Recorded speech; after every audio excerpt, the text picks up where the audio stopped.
Morning class. I am Himanshu Mani Tripathi and we are going to discuss ST number 329 English section. Let's take the first question, and that is 76 number question. All doubts are clear between you and I. Now you have question. All doubts are clear between you and I. What is this between? Between is a preposition. Preposition के साथ जो भी आएगा वो objective case में होगा. You का objective you होता है, आई का ऑब्जेक्टिव मी होता है. सवाल सही.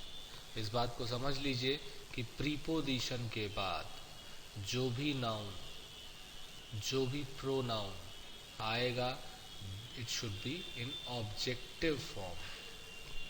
ध्यान रखेंगे, ऑब्जेक्टिव फॉर्म. यानी कि आई बन जाएगा मी, यू रहेगा यू ही, शी बन जाएगा हर, दे बन जाएगा देम, है ना, वी बन जाएगा अस. इस तरीके से ये बात होगी. क्लियर है ये बात? ध्यान ये भी रखना है कि प्रीपोजिशन के बाद आने वाली वर्ब हमेशा अपने कौन से फॉर्म में होती है? आईएनजी फॉर्म में. इस बात का ध्यान रखेंगे. देखेंगे सेंटेंस एक, I am capable of doing this task. देखिए जरा, ऑफ के साथ क्या है भाई? डूइंग आया है. डू नहीं हो सकता है ना, क्योंकि ऑफ क्या है? प्रीपोजिशन. प्रीपोजिशन के बाद जो वर्ब आएगी आईएनजी फॉर्म में, जीरंड बनना चाहेगी. अब देखिए जरा, दूसरा सवाल है, मेनी पासर बाईज. आपको याद दिला दूं, पासर बाई एक कंपाउंड नाउन है और इसका जो प्लूरल होता है वो होता है पासर्स बाय. कहते हैं ना, राह चलने वाले जो राहगीर होते हैं उनको हम पासर बाई बोलते हैं. तो पासर बाईज नहीं होता है. जैसे कहते हैं ना कि मदर, स्टेप मदर का प्लूरल क्या होगा? स्टेप्स मदर नहीं होगा. सौतेली माँ का प्लूरल होगा स्टेप मदर्स, है ना. जैसे हम कहते हैं कमांडर इन चीफ का प्लूरल क्या होगा? कमांडर इन चीफ का प्लूरल होगा कमांडर्स इन चीफ, है ना. आपको ध्यान में ये रखना है. अगर मैं कहूँ कि टच मी नॉट का प्लूरल क्या होगा, तो टच मी नॉट का प्लूरल हो जाएगा टच मी नॉट्स. आप समझेंगे. अगर मैं यही बात आपसे कहता वुमेन डॉक्टर का प्लूरल क्या होगा, तो आप कहते हैं विमेन, और दोनों को प्लूरल बना लेते हैं विमेन डॉक्टर्स, है ना. तो इसलिए मेनी पासर बाई आपको यहाँ का एस हटाना है और यहाँ लगा लेना है. सही हो जाएगा. तो many passers by stopped at the place of the accident. Accident के प्लेस पे बहुत सारे लोग रुके. अगला सवाल देखेंगे, I knew the town hall so I was able to advise him where to go. देखेंगे यहाँ देखिए, I knew the town hall. I knew, मैं टाउन हॉल जानता था. I knew the town hall.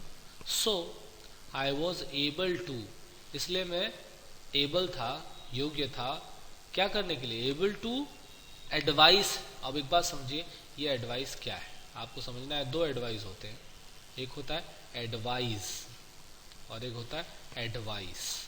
ये एडवाइस नाउन है और आपको पता है टू के साथ हमेशा क्या आता है? V1, और तभी तो इन्फिनेटिव बनेगा. ठीक है, तो आपको पता है यहाँ पे एडवाइस की जगह क्या करना पड़ेगा?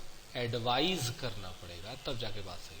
तो I knew the town hall so I was able to advise him where to. तो मैं बता सकता था कहाँ जाना है. ठीक है, देखेंगे अगला सवाल, pick out the word which is correctly spelled. अब एक बात समझिएगा कि सबसे जरूरी बात है कि अगर आप इसमें से कोई चीज हटाना चाहते हैं तो क्या हटाएंगे? पहली बात तो देखते ही देखते ये गंदा लग रहा है, ये गया. ठीक है, अब आपने समझना है कि एक वर्ड होता है मैरी. मैरी मीन्स शादी करना. और एक वर्ड होता है मैरी, MERRY. मैरी मतलब खुशहाल, है ना, जॉयफुल, खुशहाल. तो अब आप समझेंगे कि यहाँ खुशी की बात हो रही है, एंजॉयमेंट की बात हो रही है, क्रीड़ा की बात हो रही है. तो जब भी आप ये वाले मैरी में मेंट जो जोड़ेंगे तो YI में बदल जाएगा और इसलिए हो जाएगा MERRIMENT. तो इसलिए मैरीमेंट हो जाएगा और सही ऑप्शन है ये मैरीमेंट. मतलब हम कह सकते हैं क्रीड़ा या आमोद प्रमोद, एंजॉयमेंट बोल सकते हैं, स्टेट ऑफ एंजॉयमेंट. ठीक है, ये हो जाएगा, बाकी सब गलत है. अगला देखेंगे, pick out the word which is wrongly spelled.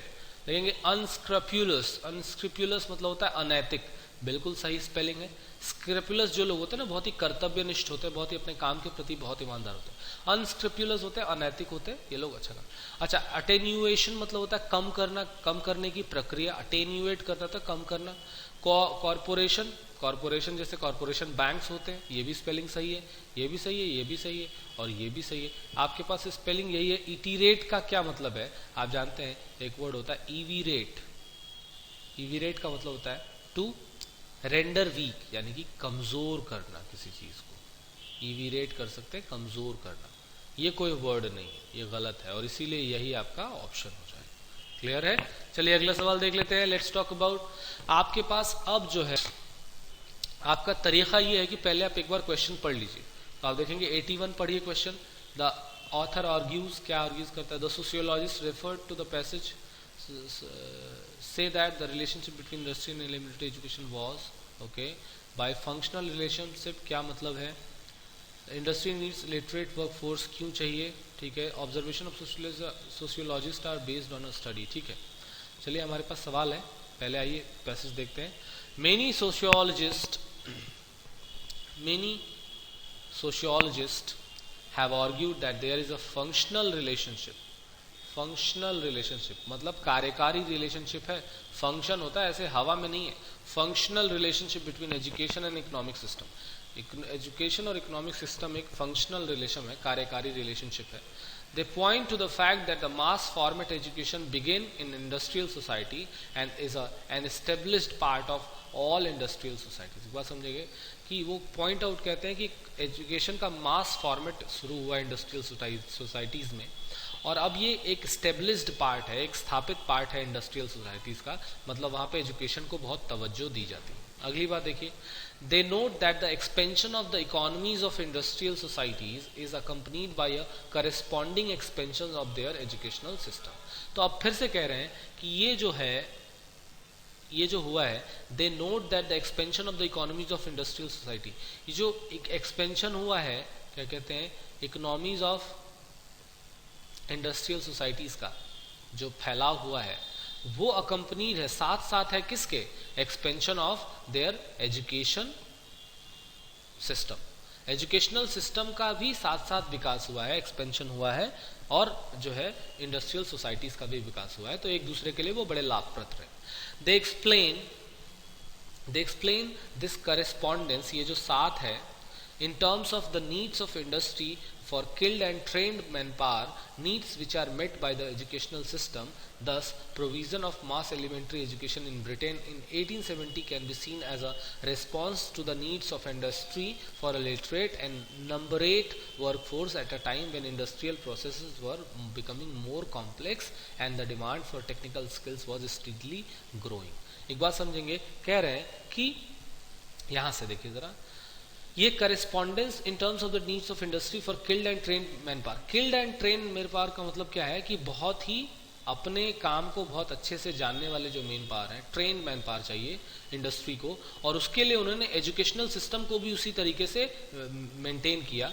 ठीक है, और ये जो प्रोविजन है मास एलिमेंट्री एजुकेशन का, ब्रिटेन में 1870 में आ गया, वो किसके रिस्पॉन्स में था? इंडस्ट्री को जैसी जरूरत थी लिटरेट और नंबरेट वर्कफोर्स की, जैसे जैसे बढ़िया स्किलफुल वर्कर्स की जरूरत थी, वो भाई इतना एजुकेशन का एक्सपेंशन ब्रिटेन में 1870 में करने का वो किसके रिस्पांस में आया था? क्योंकि इंडस्ट्री को बहुत ही लिटरेट और नंबरेट, जो बिल्कुल नंबर्स के हिसाब से बहुत ही अच्छे से अपने काम को अंजाम दे सके, ऐसे जो है वर्कफोर्स की, ऐसे जो है एम्प्लॉयज की जरूरत थी।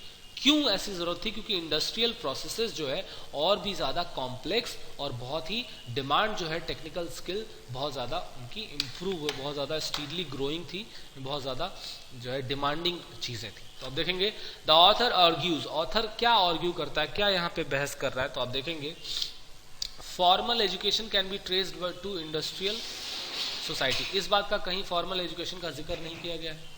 देखिए, industrial society is responsible for expansion of education at the time of mass level. ये बिल्कुल सही बात कही गई। देखेंगे इंडस्ट्रियल सोसाइटी रिस्पॉन्सिबल है expansion of education at mass level. आप समझते हैं कि जब देखा आपने कि 1870 में ब्रिटेन में ये एक्सपेंशन हो रहा है, तो एक्सपेंशन क्यों हो रहा है? वो साथ साथ हो रहा है क्योंकि जो है इंडस्ट्री को बढ़िया मैन फोर्स चाहिए तो एजुकेशन भी उनको उस हिसाब से देना पड़ेगा, और इसी वजह से यही रिस्पॉन्सिबल है, इंडस्ट्रियल सोसाइटी रिस्पॉन्सिबल रही, क्योंकि साथ साथ एजुकेशन और इंडस्ट्रियल सोसाइटीज बढ़ी हैं और एक्सपेंड हुई। इसलिए वोकेशनल प्रोग्राम की कहीं बात नहीं की गई, इसलिए ये नहीं हो सकता। Industrial society change the pattern of education, इसकी कोई मैटर नहीं है, पैटर्न चेंज करने का कोई मतलब नहीं है। एक ही ऑप्शन बी वाला सबसे बेहतरीन है। आइए देखते हैं 82, the sociologist referred to in the passage says that the relationship between industry and elementary education was one. अब देखेंगे रिलेशनशिप की बात कर रहे हैं, अब ये क्या कह रहे हैं, mutual, based on mutual need, based entirely on the need of industry. एक बात समझेंगे कि सोशियोलॉजिस्ट ने जो रेफर किया, आपने देखा है कि एजुकेशन को उन्होंने उसी सांचे में बांधा है, उसी तरीके से एक्सपेंड किया जैसे कि क्या कहते हैं उनकी ज़रूरतें रहीं।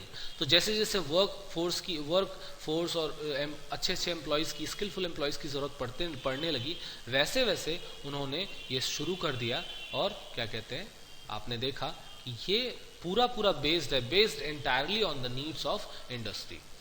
इकोनॉमिक नीड की कहीं बात नहीं की गई है, हो नहीं सकता। Based on some inexplicable historical forces, नहीं, कोई मतलब नहीं। बेस्ड ऑन म्यूचुअल नीड, ये हो सकता था, लेकिन एजुकेशन को इंडस्ट्री की जरूरत नहीं थी, लेकिन इंडस्ट्री को एजुकेशन की जरूरत थी, इसलिए based entirely on the needs of education. Clear है? चलिए अगला सवाल देखते हैं।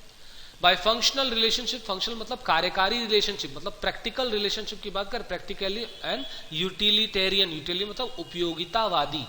तो फंक्शनल रिलेशनशिप क्या है कि फंक्शन, एजुकेशन की जरूरत जो है इंडस्ट्री को है, और इसीलिए जो है ये इसने बात करी है फंक्शनल रिलेशनशिप। अगला सवाल देख लेंगे।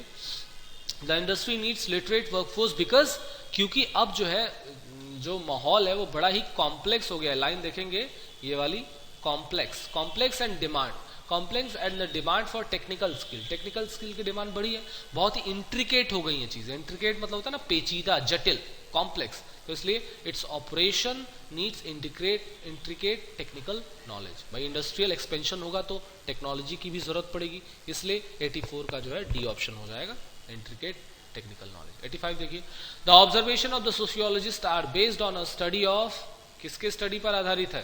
भाई देखिए, आप सीधे सीधे इंडस्ट्री की बार बार बात कर रहे हैं, इकोनॉमिक सिस्टम की बात नहीं की है, स्टैटिस्टिक डाटा की कहीं बात नहीं की गई, हिस्टोरिकल कंटेक्स्ट की बात नहीं कही गई, एक ही ऑप्शन सही होगा, growth in of industry in 19th century. आप देखते हैं कि यहाँ पे 1870 लिखा है, यानी ये 19th सेंचुरी की बात हो रही है।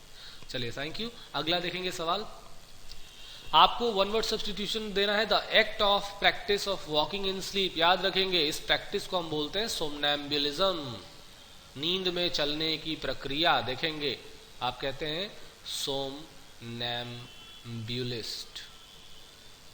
सोमनैम्बुलिस्ट मतलब क्या होता है भाई? मतलब one who walks in sleep, जो नींद में चलता है वो सोमनैम्बुलिस्ट है। और इस प्रक्रिया को क्या बोलेंगे? सोमनैम्बुलिज्म बोलेंगे। अच्छा, जो बोलता है क्या बोलते हैं? आप देखेंगे इसको बोलते हैं सोमनीलोक्वेंट।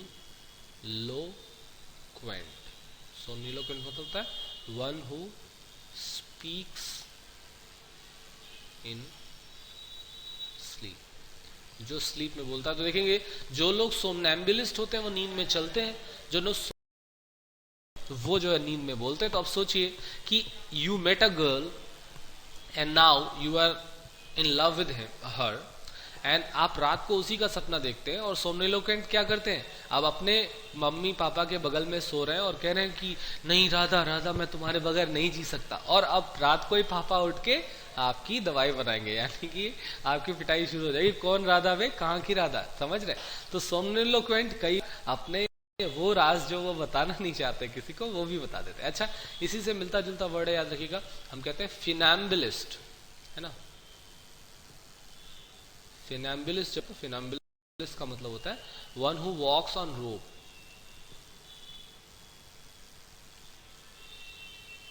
ठीक है, वन हु वॉक्स ऑन रोप, जो रस्सी पर चलता है वो फिनैम्बुलिस्ट होता है।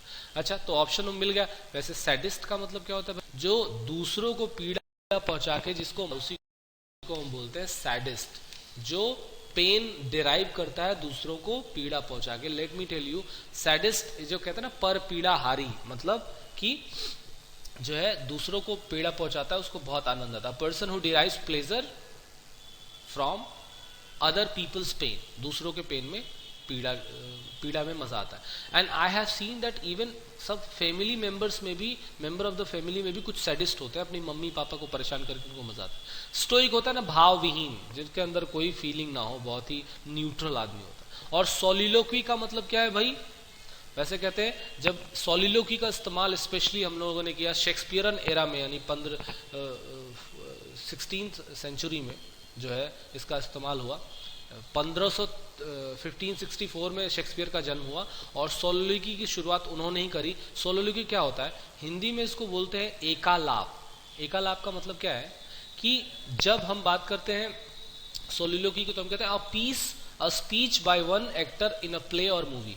एक एक्टर के द्वारा जब स्पीच या बोली जाती है किसी प्ले में या मूवी में तो उसी को सोलिलोक्वी बोलते हैं। सोलिलोक्वी का कंसेप्ट क्या था, एक बात समझेगा।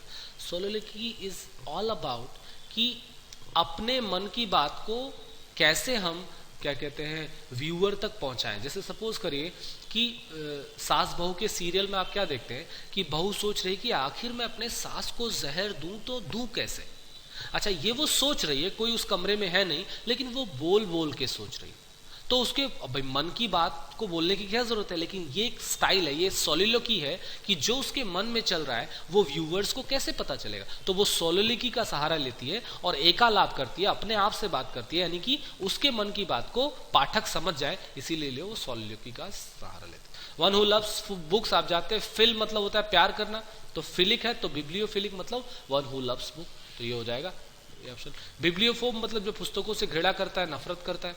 अच्छा, ये देखिए बिब्लियोफैगिस्ट कौन होता है भाई, डी ऑप्शन। बिब्लियोफैगिस्ट मतलब अ पर्सन हु डिवोर्स, एक बात समझेगा। अच्छा ऑप्शन आपको देता हूं, इसमें बी ऑप्शन देख लेंगे तब तक।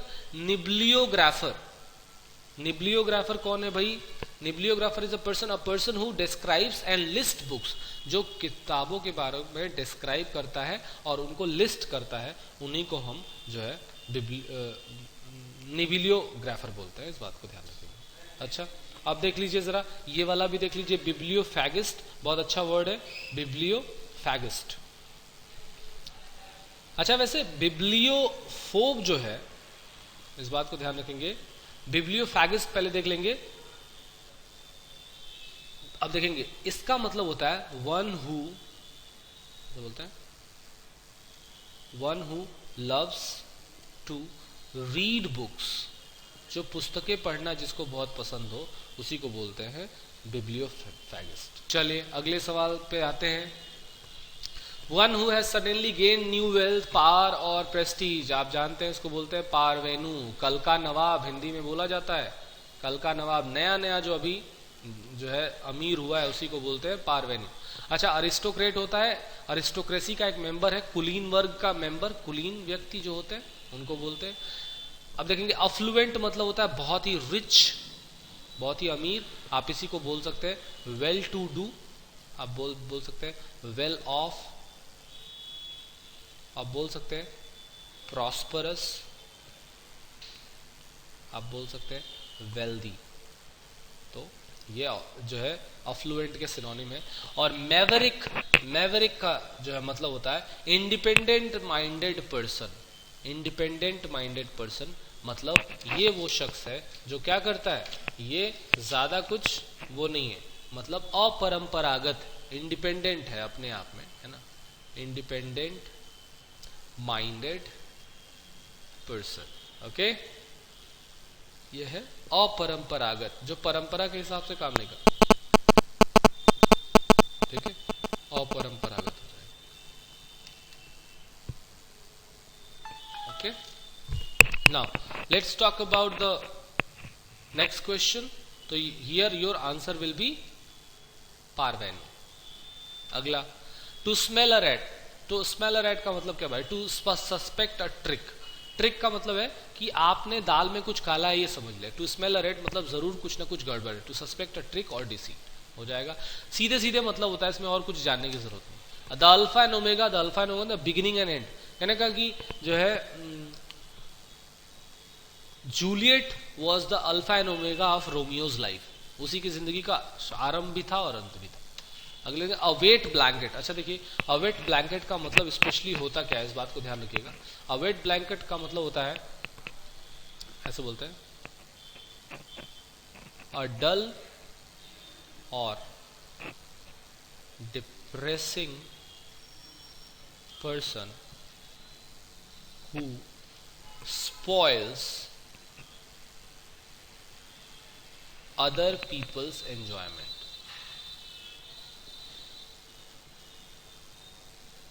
एक बात समझिएगा, कोई भी व्यक्ति, लड़का या लड़की, जो किसी भी और दूसरे लोगों के एंजॉयमेंट को कम करते हैं, उन्हीं को हम बोलते हैं अ वेट ब्लैंकेट। तो एक बात समझिएगा, वैसे ये जो बी ऑप्शन है इन्होंने जो दिया है, ये हो सकता है a wife who is cold to her husband. Cold to her husband है मतलब she is not able to give pleasure to her husband, it means this can be an option. But याद रखिएगा ये वाइफ के लिए नहीं, a husband who is cold to his wife भी हो सकता है, ये कोई इशू नहीं है। एक डल और डिप्रेसिंग पर्सन जो दूसरे के मजे को कम कर देता है, वही है वेट ब्लैंकेट। इस बात को बहुत अच्छे से ध्यान रखेंगे। ये बी ऑप्शन जरूर होगा, बट एक्चुअली वो वाइफ के लिए भी हो सकता है, हस्बैंड के लिए हो सकता है। कोई भी अगर वेट ब्लैंकेट होगा तो दूसरे के मजा को खराब करना। अब आप सोचिए कि आप किसी जर्नी में गए हैं, आप किसी एक्सपेडिशन पे गए हैं, और जो आपके साथ का दोस्त है आपका, वो उसमें बिल्कुल भी उदासीन है, बहुत ही इनडिफरेंट है, कोई मज़ा नहीं ले रहा है, आपके साथ एंजॉय नहीं कर रहा है, तो आपको अच्छा लगेगा, जाहिर सी बात है। तो वो चाहे लड़का हो चाहे लड़की हो, बी ऑप्शन लगा लेंगे इसका। अगला देखेंगे, आपने देखना है, याद रखेंगे एग्जामिनेशन में ये नहीं पढ़ते हैं ऑपोजिट देना है कि सिनोनिम देना है कि एंटोनिम देना है, फटाक से लगाने लगे तो जरूर से जो है डायरेक्शन जरूर पढ़ लीजिए। वेनरेट का मतलब होता है रिवियर,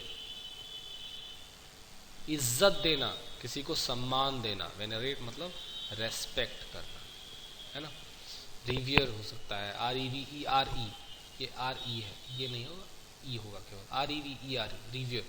अच्छा, आप चाहें तो लिख सकते हैं एडमायर, है ना, एडमायर लिख सकते हैं। आप चाहें तो लिख सकते हैं इसको वर्शिप, है ना,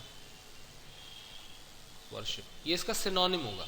आप चाहे तो लिख सकते हैं अडोर, ये सब इसके सिनोनिम होगा। तो आप देखिए, किसी को इज्जत देना और किसी को गरियाना, किसी को जो है गाली देना, तो क्या हो जाएगा, एंटोनिम हो जाएगा। अच्छा, अक्यूज का मतलब होता है आरोप लगाना, है ना, किसी के ऊपर आरोप लगाते ना, आरोप लगाना, एलिगेट बोलते हैं ना, एलिगेशन। डिफेम का मतलब क्या होता है भाई, डिफेम होता है मेलाइन, MALIGN, मेलाइन। और स्लैंडर मतलब नाम खराब करना। जब आप कहते हैं मेलाइन या स्लैंडर, तो नाम खराब करना, किसी के नाम को डिफेम करना मतलब मेलाइन करना या स्लैंडर करना। और क्रिटिसाइज मतलब आलोचना करना, तो नहीं होगा। बैफल का मतलब होता है परप्लेक्स, अगर कोई चीज आपको परप्लेक्स करे मतलब एकदम आपके लिए पहेली बन जाए, आपको परेशान कर दे, तो अमेज कर दे आपको, सिनोनिम होंगे परप्लेक्स, अमेज, बेविल्डर कर दे, है ना, है ना, बेविल्डर कर दे, ये हो जाए, तो ये इसका सिनोनिम होता है। अब आप देखेंगे इसमें और कोई ऑप्शन नहीं हो सकता। ट्रांसवर्स, कंफ्यूज, कंफ्यूज इसका सिनोनिम ही हो जाएगा, चेक हो नहीं सकता, एक ही ऑप्शन होगा मेक वे, है ना, तो मेक वे हो जाएगा इसका एंटोनिम, और कोई नहीं हो सकता। देख लेंगे, मेक वे का मतलब होता है उन्नति करना वैसे तो इसलिए बैफल, मेक वे मतलब रास्ता देना, यानी कि चीजें आसान हो जाएगी, आसानी से समझ में आ जा रहा है। बैफल मतलब परेशान करना, मेक वे मतलब रास्ता देना, कंफ्यूज नहीं करना। देखेंगे आप, इसी में ऑप्शन है ट्रांसवर्स। ट्रांसवर्स का मतलब क्या होता है भाई, आड़ा टेढ़ा, स्क्यू बोल सकते हैं, आड़ा टेढ़ा, है ना।